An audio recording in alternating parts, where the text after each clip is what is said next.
Last episode में हमने देखा था कि जिनोल एसिल से पूछता है कि वो डीमन रियल्म में क्या करती थी। एसिल बताती कि वो वहाँ जंग की तैयारी कर रहे थे। आगे जिनो पूछता है कि किस प्रकार की जंग। एसिल बताती है हम एक ऐसे दुश्मन के खिलाफ जंग की तैयारी कर रहे थे जिसके लिए पूरे डीमन सेना की जरूरत थी। ये सुन के जिनो हैरान हो जाता है। तभी एसिल अचानक से जितनी मुझे इजाजत थी मैंने उससे ज्यादा ही बोल दिया है, ये बातचीत अब यहाँ खत्म हो जाती है, ऐसा बार बार बोलने लगती है। जिनो समझ जाता है कि ये क्या हो रहा है। वो मन में कहता है कि ये सेम फिर से हो रहा है जैसा बरुका के साथ हुआ था जब मैंने उससे सवाल पूछा था। सिस्टम फोर्सफुली ऑपरेशन को बंद कर रहा है। इसका मतलब ये था कि इसके साथ की बातचीत में कुछ ना कुछ तो क्लू था। Levelling up, instant dungeon, quest, mission, rewards, penalties and job changes, ये सारी चीजें किसी न किसी गेम के इन्वायरमेंट की तरह है। तो इसे मानने में भी कोई दिक्कत नहीं है कि ये मॉन्स्टर भी इनका कोई एलिमेंट है। आगे जिनो एसिल से पूछता है कि तुम किस पावरफुल एनिमी के साथ लड़ने की तैयारी कर रहे थे, लेकिन एसिल को अचानक से चक्कर आने लगता है और वो गिरने लगती है। लेकिन जिनो उसे पकड़ लेता है और वो मन में कह रहा होता है सिस्टम ने इस पे काफी तेजी से रिएक्ट किया जब मैंने इसे एनिमी के बारे में पूछा। इस सिस्टम की पावर अलग ही दुनिया की है। इस सिस्टम का मुझ पे या इस पूरी दुनिया पे प्रभाव पड़ रहा है। इसका मतलब ये है कि ये डीमन जिससे बैटल करने वाले थे शायद उनके पास इन सब का जवाब होगा। आगे हमें जापान के आइलैंड में एंट ने जो तबाही मचाई थी उसको दिखाते। वहाँ पे एक हंटर आ जाता है। वो कहता है आखिर ये चीज क्या है। ये सीधा हीलर के पास जा रही है। सबसे पहले उसने हमारे ई रैंक के हंटर पे अटैक किया। जैसे ही हमारे नंबर कम हो गए अब ये हमारे हीलर पे हमला करने जा रही है ताकि हमारी सेना कमजोर हो जाए। अब ये बैटल जितनी देर तक चलेगा उतना ही हमें डिसएडवांटेज होगा। या ये कोई ऐसा बीस्ट है जिसके पास इंटेलिजेंस भी है। आगे हमें एक कार को दिखा दे जिसके अंदर एक कैमरा लगा होता है। जिनचुल इसी कैमरे की फुटेज सारे एसोसिएशन के मेंबर को दिखा रहा होता है। आगे वो सारे मेंबर से कहता है ये एंट अभी अभी देखी गई थी जिसे हराने के लिए पूरा एक दिन लग गया। ये सबसे पहले उधर के ही आइलैंड के आसपास के एक छोटे से आइलैंड में पाई गई थी। उस आइलैंड को खत्म कर दिया गया था। वो वहाँ से ट्रैवल करके इस आइलैंड में हंट करने आ गई। ये तो अच्छी बात है कि हमारे हंटर ने तुरंत इमरजेंसी कॉल को रिस्पॉन्ड किया। अभी उसे सक्सेसफुली मार दिया गया है। लेकिन जंग के मैदान में 4 ई रैंक, एक डी रैंक का हीलर और एक सी रैंक का लीडर मारे गए। जंग के बीच में एक ए रैंक का हंटर ज्वाइन हुआ और उसके वजह से उस एंड को सक्सेसफुली एलिमिनेट किया गया। तभी वहाँ का एक मेंबर कहने लगता है तो तुम सीधे सीधे शब्दों में ये कहना चाहते हो कि एक हंटर को हराने के लिए कम से कम एक ए रैंक का हंटर चाहिए। आगे जिनचुल कहता है इस म्यूटेंट एंड की वजह से वहाँ के 294 रहवासियों के साथ दुर्घटना हुई है। वहाँ 108 हंटर को भेजा गया था। ऐसा कहा जा रहा है कि म्यूटेंट एंड को खतरा महसूस हुआ तो उस जगह से वो उड़ने लगी। जापान के हंटर एसोसिएशन ने कहा है कि उन्होंने ऐसे ही 108 हंटर को नहीं भेजा था। एशिया के सारे देशों में से जापान का नेटवर्क सबसे अच्छा और ऑर्गेनाइज्ड है। इससे ये पता चल जाता है कि जापान को भी कितनी ज्यादा दिक्कत हुई है। तो वो एंड्स कोरिया के मेन लैंड में आ गई तो कोई नहीं जानता कि क्या होगा। 2 मेंबर्स धीमी आवाज में बात कर रहे थे। वो कहते हैं जापान की तरह हमारे देश में भी कई लैंड्स है पर हम इतने कैपेबल नहीं है कि हर लैंड की देखरेख कर सके।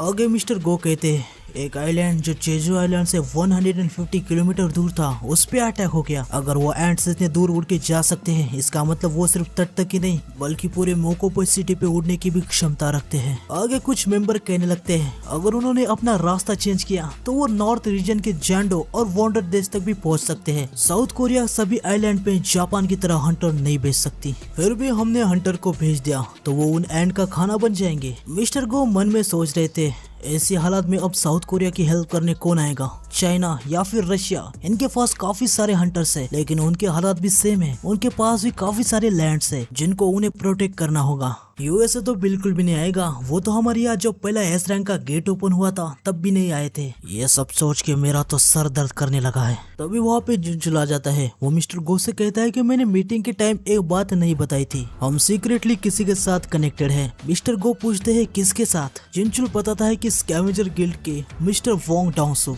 उसने बताया कि वो आने वाली जेजू आइलैंड के रेड में पार्टिसिपेट करने वाला है। ये सुन के मिस्टर गो थोड़े हैरान हो जाते हैं। वो कहते हैं उसके इरादे हमेशा पक्के होते हैं। जिनचुल कहता है हाँ सर, उसका टारगेट है संग जिनू। मिस्टर गो कहते हैं तो तुम उसका सामना कैसे करोगे। जिनचुल कहता है मैंने एक रिक्वेस्ट रखी है कि वो कोरिया में प्रवेश नहीं कर सकता और इसके लिए मैंने रेड गेट के इंसिडेंट के समय को मिस्टर बेक से उनके बयान की हेल्प ली है। हालांकि मिस्टर वोंग अकेले हंटर नहीं है जो हमसे कनेक्टेड है। मिस्टर गो कहते हैं क्या कोई और भी है? जिनजुल बताता है एक कॉल आया था नेशनल लेवल हंटर से। फिर हमें नेशनल लेवल हंटर की हल्की से एक झलक दिखाते हैं। आगे हमें जिनो की तरफ का सीन दिखाते हैं जहाँ एसिल जाग जाती है। वो मन में कह रही थी कि मैं कब सो गई। जिनो से कहता है तो तुम जाग गई। लगता है सारे डीमन एक दूसरे के साथ फ्रेंडली नहीं है। हम देखते कि भाई जिनो ने काफी सारे डीमन को मार दिया होता है। वो कहता है इन्होंने तुम पे अटैक करने की कोशिश की। एसिल जिनो को काफी हैरानी से कहती है क्या जब मैं सो रही थी तो तुमने मुझे प्रोटेक्ट किया? तुम्हारा बहुत बहुत शुक्रिया। आगे वो बताती है कि जिन डीमन के पास इंटेलिजेंस नहीं होती उन्हें डीमन कंसिडर नहीं किया जाता और जिन डीमन के पास इंटेलिजेंस होती है वो अलग होते हैं। जिनो एसिल से पूछता है एंट्री परमिट के पास जाने के लिए कितना टाइम लगेगा। आगे हम एक कासल को देखते हैं। एसिल यहाँ पे जिनो को लेके आई थी। जिनो मन में कह रहा था एक डीमन कासल के अंदर और एक डीमन कासल। एसिल एक गार्ड से पूछते है कि मेरे फादर कहाँ पर है। गार्ड उसे बताता है कि लेडी एसिल वो थ्रोन वाले रूम में है। वो गार्ड जिनो को देखता है और वो एसिल से कहता है कि आपके पीछे ये इंसान कौन है। एसिल कहती है कि ये मेरा काफी इंपॉर्टेंट गेस्ट है, जरा रिस्पेक्ट दिखाओ। आगे वो दोनों थ्रोन वाले रूम में आ जाते हैं। एसिल अपने फादर से कहती है फादर मैं अपने साथ किसी को लाई हूँ। जिनो मन में कहता है ये थ्रोन रूम है। अगर मैं अपने तरीके से ऐसी जगह पे फाइट करता तो मैं ऐसी जगह पे किसी बॉस से लड़ता। एसिल के पापा जिनो को देख के काफी ज्यादा शॉक हो जाते हैं। वो एसिल से कहते हैं एसिल ये तुमने क्या किया? तुम्हारे पीछे ये इंसान कौन है? वो बताती है ये मेरा गेस्ट है फादर। उसके पापा उस पे चिल्लाते हुए कहते हैं ये तुम्हारा कैसा गेस्ट है जो अपने साथ इतने सारे सोल्जर के साथ आया है? एसिल ये सुन के काफी ज्यादा शॉक हो जाती है। उसके पापा आगे कहते हैं क्या तुम उनको देख नहीं पा रही? उसके पीछे डार्कनेस में कितने तादाद में सोल्जर्स है। ये सब सुन के जिनो मन में कह रहा होता है लगता है उनके पास काफी ज्यादा शार्प सेंसेस है। आगे वो जिनो को अपने सोल्जर से घेर लेता है। वो जिनो से कहता है तुम्हारी हिम्मत कैसी हुई मेरे घर में अपने सोल्जर्स लाने की? जिनो कहता है मैंने एसिल से वादा किया है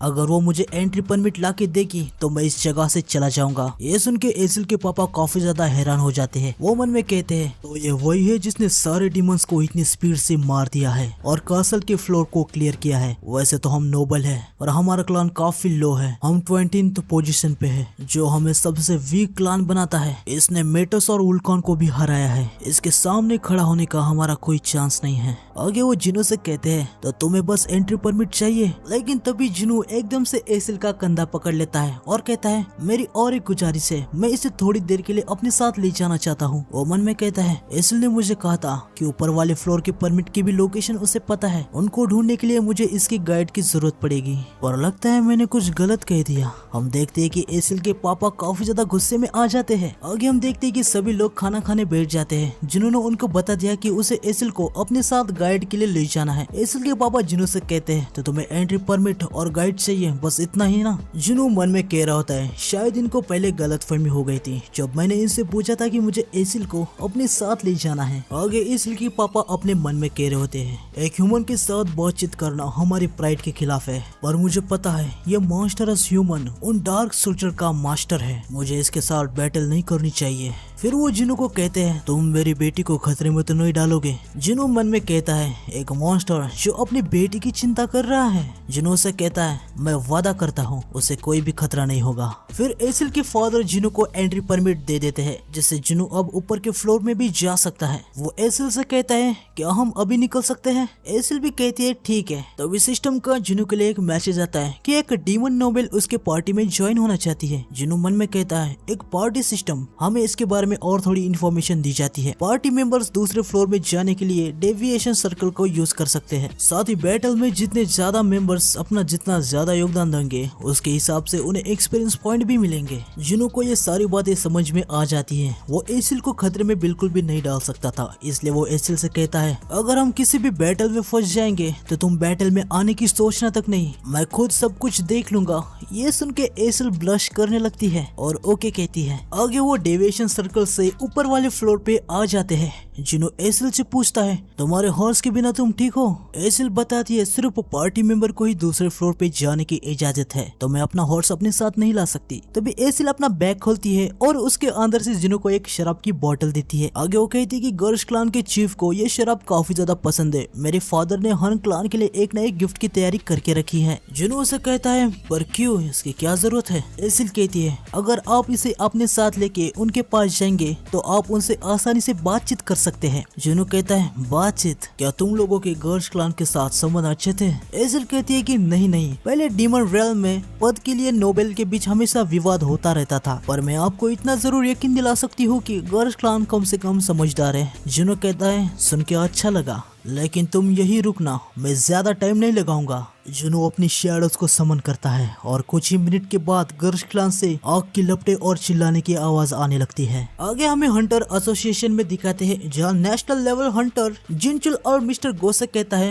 आपकी इंग्लिश तो काफी अच्छी है, लेकिन फिर भी मुझे नहीं लगता कि मैं आपको अच्छे से समझ पाऊंगा। क्या आपको सच में नहीं पता साउथ कोरिया का 10th एस रैंक हंटर संग जुनू कहाँ पर है? जिनचुल उसे कहता है उसे पकड़ना काफी मुश्किल है, हमारी सर्विलियंस टीम उसे ढूंढ रही है। नेशनल लेवल हंटर कहता है तुम जो कह रहे हो मैं उस पे विश्वास कैसे करूं? जिनचुल उनसे कहता है साउथ कोरिया की हंटर एसोसिएशन इतनी भी नादान नहीं है कि वो एक नेशनल लेवल के हंटर को झूठ बोले। ये सुन के नेशनल लेवल का हंटर कहता है ये बात भी ठीक है। आगे वो मिस्टर गोसेक कहते हैं मैंने सुना मेरे आदमी डोंगसू ने कोरिया में कुछ लफड़ा कर दिया था, वैसे वो एक एस रैंक का हंटर है तो हम भी उससे कुछ नहीं कह सकते कि वो क्या करे या क्या ना करे। ये सुन के मिस्टर गो अपने मन में कह रहे होते हैं इसने उससे अपना आदमी क्यों कहा? वो तो ऐसे कह रहा है जैसे वोंग डोंगसू एक अब अमेरिकन हंटर है। आगे नेशनल लेवल हंटर कहता है संग जुनू की बात को छोड़ो, पर मैं यहाँ पर एक और भी बात पूछने आया था कि साउथ कोरिया के हंटर एसोसिएशन ने वोंग डोंगसू को देश के अंदर आने से मना कर दिया है। मुझे लगा ही था कि आप लोग इतना आगे जाओगे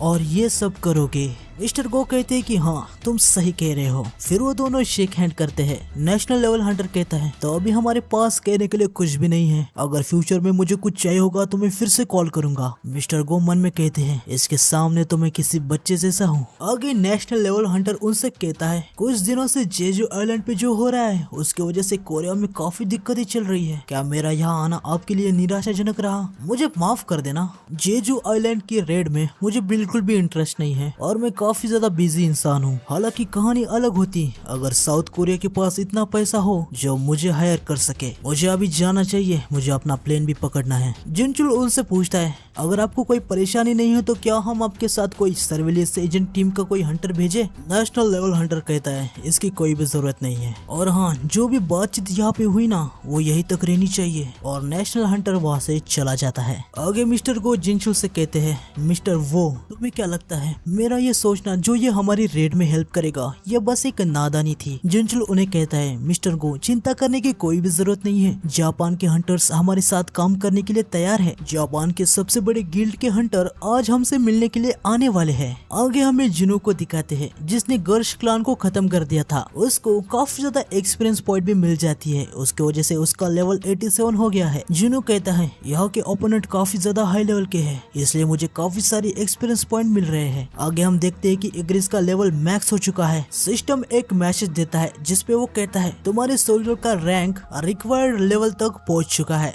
हालांकि अगर मोनार्क चाहे तो इसकी रैंक एडवांस में और भी आगे ले जा सकता है। साथ ही टैंक का भी लेवल मैक्स हो चुका है और सेम जुनू चाहे तो टैंक का भी रैंक एडवांस में बढ़ा सकता है। जुनू के सामने एक मैसेज आता है कि क्या वो शैडोज की रैंक एडवांस में बढ़ाना चाहता है। जुनू इसे एक्सेप्ट कर लेता है। हम देखते हैं कि इग्रिस और टैंक अचानक से एडवांस होने लगते हैं। इग्रिस जो पहले नाइट था अब वो इलाइट नाइट बन चुका है और जो टैंक जो पहले इलाइट था अब वो नाइट बन चुका है। एडवांस होने के बाद जुनू इनके फिर से नए नाम रख सकता है, पर जुनू उनके पुराने नाम ही रहने देता है। आगे जुनू कहता है इग्रिस अब एस रैंक के हंटर के बराबर है और टैंक ए रैंक के हंटर के बराबर है। आगे एसिल जुनू से कहती है जुनू सर आपको पता है आपने अभी तक कितने क्लान को खत्म कर दिया है? जुनू कहता है अभी हम 89th फ्लोर पर है, तुम्हारे क्लान को छोड़ दिया जाए तो मुझे लगता है 9 क्लान। ये सुन के एसिल शॉक हो जाती है। वो जुनू से कहती है अब 19th फ्लोर के टॉप नोबल्स क्लान के मेजर्स हर फ्लोर पे है और वो एक हाई रैंकिंग नोबल्स है, वो काफी ज्यादा स्ट्रॉन्ग है। अगर आप उनके साथ कुछ ऐसा कर दे जैसे हमारे साथ किया तो वो शायद आपको परमिट दे दे। लेकिन जुनू उसे कहता है अगर मैं तुम्हारे क्लान से कमजोर होता तो क्या तुम लोग मुझसे बातचीत करते? ये सुन के एसिल काफी ज्यादा शॉक हो जाती है। आगे जुनू से कहता है वैसे तुमने मुझसे कहा था ना कि तुम लोग पद के लिए काफी ज्यादा लड़ते थे,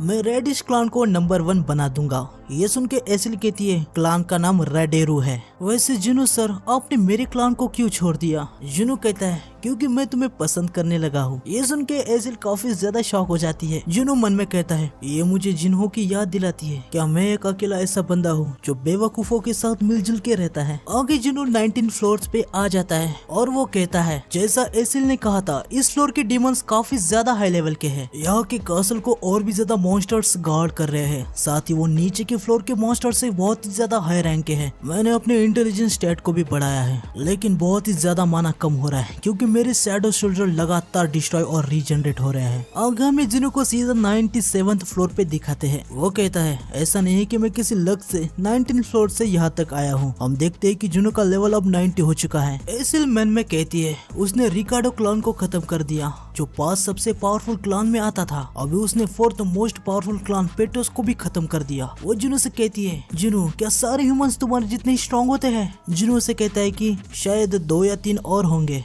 जुनू मन में कहता है गोगुनी और चाहिन इनमें कोई शक नहीं है कि वो दूसरे यस रैंक हंटर से काफी ज्यादा स्ट्रॉन्ग लगते हैं। उनसे जो ऑरा निकलता है उसके हिसाब से देखा जाए तो चाहिन चोईजोंग से कुछ टायर आगे है जिसे अल्टीमेट हंटर कहा जाता है। दूसरे शब्दों में कहा जाए तो सारे यस रैंक हंटर की स्ट्रेंथ अलग अलग होती है। ये डिफरेंस काफी ज्यादा भी हो सकता है क्योंकि यस रैंक हंटर की रैंक मानामीटर से मेजर ही नहीं हो पाती। पर मुझे लगता है कि मैं पहले मिस्टर गो के लेवल का था लेकिन अभी मैं यहाँ तक चढ़ के आया हूँ। अभी चीजें अलग होगी। आगे जुनू एसिल से कहता है अब तुम नीचे जा सकती हो, अब यहाँ से मैं खुद देख लूंगा। ये सुन के एसिल कहती है क्या अब मैं आपके लिए किसी भी काम की नहीं हूँ? जुनू मन में कहता है ये थोड़ी सी फनी है। आगे जुनू उसे कहता है तुमने काफी अच्छा काम किया, तुम्हारी हेल्प के लिए सच में बहुत शुक्रिया। पर एसिल कहती है नहीं मैं आपके साथ आने वाली हूँ, मुझे देखना है कि आप क्या अचीव कर सकते हो। ये सुन के जुनू थोड़ा सा हैरान तो हो जाता है पर वो मान जाता है और वो एसिल से कहता है तो रेडी हो जाओ और जुनू 98th फ्लोर में जाने लगता है। आगे हमें इनकेओन इंटरनेशनल एयरपोर्ट को दिखाते हैं जहाँ हम जापान की yes rank Hunter go to ryuji और उसके असिस्टेंट को देखते हैं। गोतो अपनी असिस्टेंट से कह रहा था कि यहाँ पे मुझे एक काफी ज्यादा पावर फील हो रही है। उसकी असिस्टेंट कहती है क्या वो आपसे भी ज्यादा पावरफुल है? तभी गोतो मन में कहता है शायद मैं गलत था, कोई ऐसा यहाँ पे क्या करेगा। तभी वहाँ पे हंटर गिल्ड का एक एजेंट आता है। वो उनसे कहता है कि मुझे माफ कीजिए, भीड़ में से आने में मुझे थोड़ा टाइम लग गया। गोतो उसे कहता है कि कोई बात नहीं, मुझे ये बताओ कि आज एयरपोर्ट पे कुछ होने वाला है क्या? एजेंट गोतो को बताता है यूएसए का एक हंटर साउथ कोरिया में आने वाला है, वो यहाँ अपने खुद के काम के लिए आने वाला है तो उसके बारे में चिंता करने की कोई भी जरूरत नहीं है। गोतो मन में कहता है अमेरिका का हंटर, कहीं ये वो तो नहीं था जो हाल फिलहाल में हुए इवेंट का हिस्सा था। आगे गोतो मिस्टर गुनी से मिलता है। मिस्टर गो उसे देख के मन में कहते हैं तो ये है गोतो ryuji, ये अकेला ऐसा एशिया में हंटर है जो लियोजी गैंग के बराबर का है। ये कोई मामूली आदमी तो बिल्कुल भी नहीं है। जापान में अभी 21 यस रैंक हंटर है जिनमें से 11 हंटर्स गोतो ryuji के ब्लेड गिल्ड से है। इनका सिस्टम साउथ कोरिया की तरह नहीं है जहाँ 5 मेजर गिल्ड बस एक दूसरे से कॉम्पीट करते रहते हैं। पूरे जापान की पावर को बस ये अकेला गिल्ड ही संभालता है। सबको पता है कि गोतो ryuji का गिल्ड पूरे एशिया में 2nd नंबर पर है, 1st नंबर पर चाइना का गिल्ड है। आगे गोतो की एजेंट कहती है मेरा नाम है हनेकावा और मैं मिस्टर गोतो की इंटरप्रेटर हो यानी ट्रांसलेटर। आगे वो कहती है हाल फिलहाल के भयंकर इवेंट को देख के हम इस कंक्लूजन पे आए हैं कि जेजू आइलैंड को अभी बिल्कुल भी नजरअंदाज नहीं किया जा सकता, तो हम कोरिया को फुल सपोर्ट करेंगे। ये सुनकर मिस्टर को काफी ज्यादा खुश हो जाते हैं। आगे गोतो सीधे पॉइंट को बताता है। वो कहता है मैं यहाँ इसलिए आया हूँ क्योंकि मैं एक यूनाइटेड स्ट्राइक स्क्वाड को बनाना चाहता हूँ जिसमें सिर्फ टॉप रैंकिंग हंटर्स ही हो। आप इस आइडिया के बारे में क्या सोचते हो? ये सुनकर मिस्टर गोगुनी मन में सोचते हैं एक यूनाइटेड स्क्वाड। आगे वो मिस्टर गोतो से कहते हैं तुम ये स्क्वाड इसलिए बनाना चाहते हो क्योंकि तुम उस एंड के बेस पे सीधा हमला करना चाहते हो। मिस्टर गोतो कहता है बिल्कुल सही। आगे मिस्टर गो कहते हैं मैं जानता हूँ कि जापान के हंटर एक्स्ट्रा ऑर्डिनरी है, हालांकि जेजू आइलैंड में उन एंड के अड्डे पे डायरेक्ट हमला करना ये बहुत ही ज्यादा खतरनाक हो सकता है। गोतो कहता है जैसे कि हम एक एस रैंक के गेट का सामना करने वाले हैं तो हमने पहले से ही स्ट्रेटेजी बना के रखी है। आगे हनेकावा मिस्टर गो को एक फाइल देती है और उनसे कहती है इस फाइल में जो भी डॉक्यूमेंट है उनमें एंड्स के बारे में जमा किया हुआ डाटा है। गोतो कहता है हर एक एंड के पास एक हाई रैंक के हंटर जितनी स्ट्रेंथ है, लेकिन उनकी एक घातक कमजोरी है और वो है कम जिंदगी। वो एंड सिर्फ 1 साल तक ही जिंदा रह सकती है, इसलिए अगर हम उनके क्वीन को मार देते हैं तो बाकी सारे एंड्स बस 1 साल में खत्म हो जाएगी। ये सुन के मिस्टर गो मन में कहते हैं हमें सिर्फ उनके क्वीन को मारना होगा। सारे एंड का सफाई करने के लिए ये प्लान तो काफी ज्यादा अच्छा लग रहा है, पर जब हम सच में ये करेंगे तो क्वीन को हराना किसी 1000 एंड को हराने के बराबर होगा। मिस्टर गो गोतो से कहते हैं एंड्स अपनी क्वीन को प्रोटेक्ट करने के लिए अपनी जान तक दे सकते हैं। गोतो कहता है हाँ मुझे पता है, अगर हमें उनके क्वीन को पकड़ना होगा तो हमें 1000 से भी ज्यादा एंड से गुजर के जाना होगा। हालांकि हमें उनसे बैटल करने की कोई भी जरूरत नहीं है। अगर एंड्स ही अपने क्वीन के टनल से बाहर निकल जाए तभी एक मेंबर कहने लगता है क्या ये पॉसिबल भी है? गोतो कहता है हाँ ऐसा पहले 3 बार हो चुका है। जब कोरियन हंटर्स जेजू आइलैंड पे अपना सर्च एंड डिस्ट्रॉय मिशन के लिए आए थे तो एंड्स ने अपने टनल को छोड़ा और जंग के मैदान में आ गए। यह सुन के वही मेंबर कहने लगता है ये इम्पॉसिबल है। हानिकावा कहती है वो इवेंट माना रीडर से कंफर्म किए गए थे, आप और डिटेल्स के लिए डॉक्यूमेंट्स को देख सकते हैं। आगे गोतो कहता है 11 में से 10 हंटर जिनमें से मैं भी एक शामिल हूँ, हम जेजू आइलैंड के रेड पे जाने के लिए सोच रहे हैं। हम एंड को डिस्ट्रैक्ट करने का काम करेंगे। प्लीज हमारे साथ कोरिया के टॉप रैंकिंग के हंटर दीजिए जो क्वीन को हरा दे। मेरे बाकी साथी मेंबर भी जल्द यहाँ पे आने वाले हैं। ये सब सुनकर मिस्टर गो मन में कहते हैं अगर 10 S rank Hunter successfully distraction बना देंगे तो टनल के अंदर सिर्फ क्वीन और उसके कुछ गार्ड रहेंगे। आगे गोतो अपना प्लान बताता है। वो कहता है सबसे पहले हमारे सारे एस रैंक के हंटर टीम में डिवाइड होंगे और आइलैंड के हर दिशा से अटैक करेंगे। एंड्स अटैक की तरफ आ जाएंगी और क्वीन टनल के अंदर अकेली रह जाएंगी। साउथ कोरिया के एस रैंक हंटर हेलीकॉप्टर से टनल के अंदर जाएंगे और क्वीन को खत्म करके उसके बाद फिर से हेलीकॉप्टर से वापस आएंगे। ये सुन के मिस्टर को काफी ज्यादा खुश हो जाते हैं। वो मन में कहते हैं ये तो काफी अच्छा प्लान लग रहा है, लेकिन फिर भी गोतो ryuji इस रेड में अपने गिल्ड के 10 हंटर को जुटाने की तैयारी क्यों कर रहा है? आगे हमें ये बात भी पता चल जाती है। गोतो मन में कहता है सारे नेशनल लेवल के हंटर्स ने पहले से एस रैंक गेट को रेड कर रखा है। मेरे पिछले परफॉर्मेंस और रिकॉर्ड को देखा जाए तो जैसे ही मैं इस जेजू आइलैंड की रेड को खत्म करूंगा तो इतना काफी होगा कि मैं भी नेशनल लेवल हंटर के टाइटल के योग्य बनूंगा। जापान के लिए नेशनल लेवल हंटर का टाइटल पाना काफी होगा। ये एक एस रैंक का गेट है तो मैंने काफी ध्यान से 10 एस रैंक हंटर को पार्टिसिपेट करने के लिए चुना है। मुझसे जितना हो सकता है मुझे उतना रिस्क को कम करना होगा। साउथ कोरिया के पास कोई कारण ही नहीं है कि वो मेरे ऑफर को नकार दे। मैं जानता हूँ कि ये सब जो मैं कर रहा हूँ ये पूरी तरीके से अच्छा रास्ता तो नहीं है, पर नेशनल हंटर बनने के लिए मेरे पास अब दूसरी कोई चॉइस नहीं है। आगे मिस्टर गो भी मन में कह रहे थे जापान की तुलना में अभी हमारे पास सिर्फ 8 एस रैंक हंटर है और उनमें से भी सिर्फ 6 इस रेड में जाने के कैपेबल है। मैं काफी बूढ़ा हो चुका हूँ और ब्यूंगो भी रिटायर हो चुका है। वो मिस्टर गोतो से कहते हैं ये स्ट्रेटेजी सिर्फ कोरिया के हंटर से पॉसिबल नहीं है। फिर से मिस्टर गो मन में कहते हैं असली सवाल तो ये है क्या सच में वो एक एस रैंक के बॉस को हराने के कैपेबल भी है? क्या कोई क्वीन को हरा सकता है? संगजुनो ने अपने दम पर ए रैंक के बॉस को हराया है। अगर वो इस रेड में दूसरे हंटर के साथ ज्वाइन होगा तो शायद हमारे पास कुछ चांसेस है। वो एंड्स इवॉल्व हो रही है, उनकी पूरी आर्मी जल्दी उड़ने लगेगी। हम इसमें देर बिल्कुल भी नहीं कर सकते। मिस्टर गो गोतो से कहते हैं मैं समझ गया, जैसे ही डॉक्यूमेंट साइन हो जाएंगे हम आपको डिटेल प्लान भेज देंगे। आगे हम जुनू को देखते हैं। उसका लेवल 93 हो चुका है और वो 100वें फ्लोर तक पहुंच चुका है, जहाँ हमें बारान द डीमन किंग और उसके ड्रैगन देखने को मिलता है। जिन्हों उसकी ताकत को महसूस कर पा रहा था और वो कहता है क्या मैं इस मॉन्स्टर को हरा भी पाऊंगा? तो आज के एपिसोड के लिए बस इतना ही। नेक्स्ट एपिसोड आएगा कल, तो चैनल को सब्सक्राइब कर देना और नोटिफिकेशन को ऑन कर देना। मिलते हैं नेक्स्ट एपिसोड में। सायोनारा।